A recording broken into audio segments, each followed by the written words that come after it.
That I felt they kept it under control. I think Man City dictated for large amounts of the game, but when it actually comes to clear-cut chances, other than the goals, they held up really well.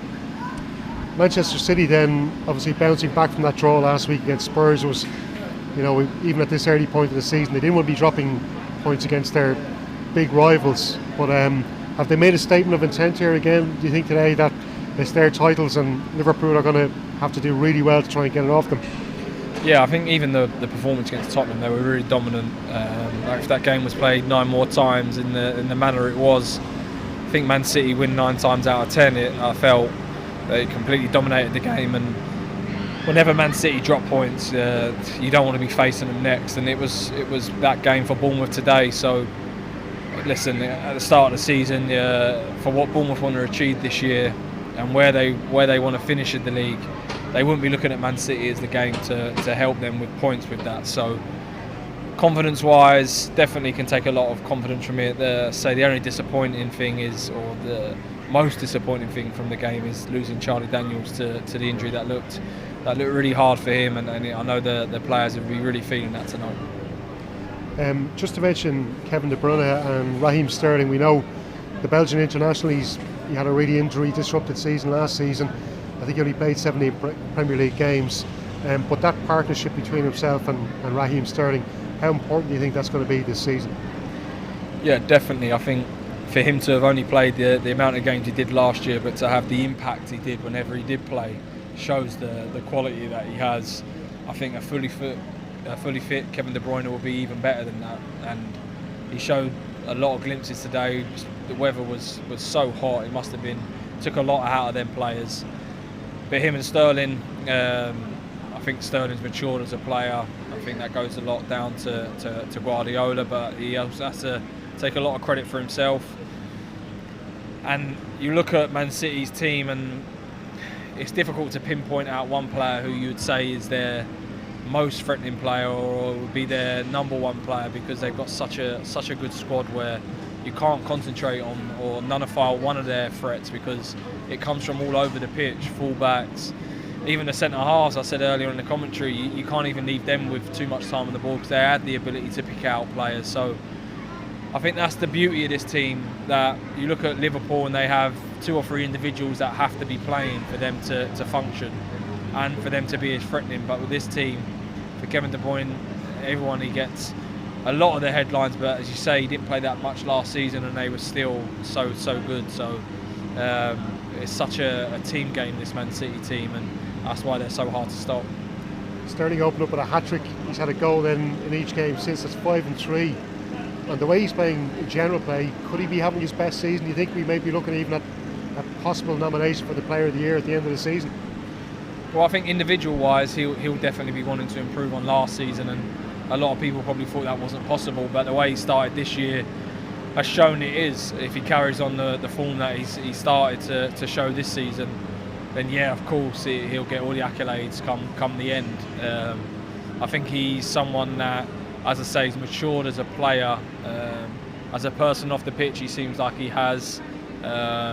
He's getting the credit he deserves as a player first and foremost, but also as a person. I felt he was misunderstood by a lot of people.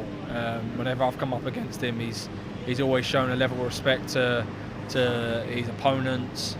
He's always been a respectful guy on and off the pitch to whoever he's come up against. So it's nice to see. Not that he probably cared about it, to be honest, because he seems such a strong, level-headed guy that the criticism off the pitch I don't think would have affected him, and he's got a manager that would always stick by him no matter what negative press he got. But it's good to see that he's getting the credit he deserves for his off-the-pitch work as well. I'm sure you'd love to get back into the Premier League, and maybe you can do it with Fulham, because I spoke to you off mic and we did say it was so important for them to hold on to a couple of big players, the likes of Mitrovic, the likes of Tom Kearney, who was brilliant for Fulham in a bad season last season. And you're playing well there yourself in the centre of midfield. What do you think has Scott Parker, the manager, been doing to try and get Fulham playing his way? What's his philosophy? Well, I think first and foremost you have to identify what the team's quality, what their best quality is, and I think he's been at the club for the last 18 months now, and I think he realised that we have some really good technical players that, technical-wise, on the ball, they deserve to be in the Premier League. And the performance against Millwall definitely epitomised that. The passing stats that night were incredible. It was, I don't think Opta had recorded more passes than we did that night. And I spoke to a few of the Millwall players after, and Neil Harris come out himself and said that, this team will have to go up based on this performance and the quality that we have. The balance is being able to maintain that level of performance. Of course, that's always the hardest thing, especially in the Championship, because there's so many games. It's relentless, and I think our challenge is to really concentrate off the ball when maybe teams are making it hard for us. Maybe when teams are sitting back, our reaction press to losing the ball higher up the pitch to make sure we don't get done on the counter-attack. And I think that's something that we can improve on as a team. And it's good that we've potentially identified it this early on in the season. So our philosophy definitely is to try and play a good attacking brand of football, a possession-based team, which, I always feel there's no wrong and right way of playing football. Everyone likes to watch that style, of course, but you have to have a philosophy built in with what the team's best strengths are.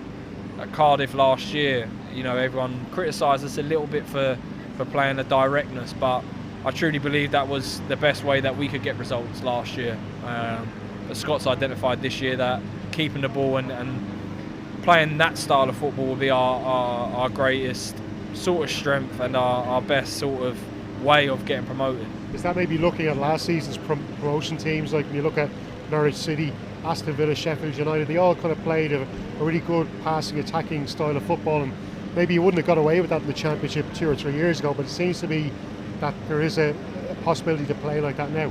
Yeah, but we can't get carried away with just playing football, and I think that's going to be our message. Definitely based on yesterday's performance, we dictated the game. I think the stats of the possession and the goals, attempts on goal were ridiculously in our favour. But we have to start games quicker. We have to start games with more intensity off the ball, I'm talking. And I think the players realise that. We all realised that yesterday, come 90 minutes. That's what cost us. Nottingham Forest, were coming back to sit back, want to hit us on the counter, and they managed to do that within the first 5 minutes and then sat back for the rest of the game. So we have to make sure we're on it off the ball, and I'm sure if we are, then we will be successful come the end of the season. Just to ask you finally then about the whole Irish setup. Mick McCarthy, has he spoken to you personally on the phone? I think you said he went out to see you yesterday playing with Fulham. Yeah, he did. We had a chat this morning, funny enough. I've got a little bit of a slight problem with my ankle at the minute. We're just working out potentially what the situation will be for the international break. It's not too sure yet. So, no, Mick's been great. He kept in contact over the summer. I had to miss them games. I missed the latter part of the season, and the dialogue was great with him. He's very understanding. He's a player's player. And when I say that, he understands players and he understands what position they're in when it comes to injury-wise. And he's been great with me since I've been involved in the setup and since he's come back. So hopefully, if I don't make this squad, then hopefully I'll be there for the October games. So is it kind of an ankle problem that needs to be managed and possibly needs treatment over the next couple of weeks? Yeah, the Irish Dr. Allen's going to be speaking to Fulhams in the next couple of days, and they'll work out the best programme for me and for Mick as well. He has to be involved in that, and that's what's the nice part. They're all working towards the same thing, playing and playing pain-free. It's such a long season that you don't want to push yourself for one group of games and come next month the problems still be there or could be worse. So hopefully we come up with the best scenario for me, and Mick was great. He totally understood it. And it's a big game against Switzerland as well. Like, this is the first real test at home in this particular Euro 2020 group, and I suppose it's a result really Ireland need to get 3 points in. Yeah, you say we need 3 points. I think it's probably more important not to lose. We're at home, so I think pressure will be on us more being at home, of course, but I think they're a bloody good side, the Swiss as well. Yeah, they are, and they don't get probably enough credit for how good they are. Yeah. I think they would be in the top 10 rankings. Got some great individuals, And then again, you look at the October games and Georgia away. We know how tough it is out there, so it's important not to lose this game and then go to Georgia and then Switzerland away, looking to build on a positive result here.